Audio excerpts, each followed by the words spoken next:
than it is actually. The surprising thing is it's actually really pretty calm on the streets in Sana'a these days. What would you say the attitude is of this new Houthi government toward the U.S.? Well, they're trying desperately to reach out to the United States and to try to persuade them that they want to be on friendly terms. And they haven't had much success doing that. I think the Americans want to see a government in place and one that the Houthis agree on with other parties and not one that's just completely dominated by them. Well, we know that the U.S. and the Houthis are on the same side of the fight against al-Qaeda. Could that make for cooperation, is it thought?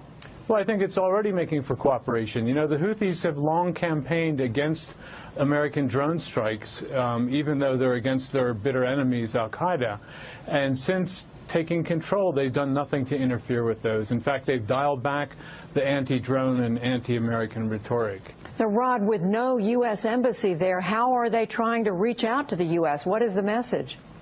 Well, they've been, I interviewed their leader here a couple days ago, and he was very adamant about trying to have better relations with the U.S. And he even went so far as to pretty much repudiate their slogan, which, includes Death to America, and say that's just a slogan. We don't mean it literally.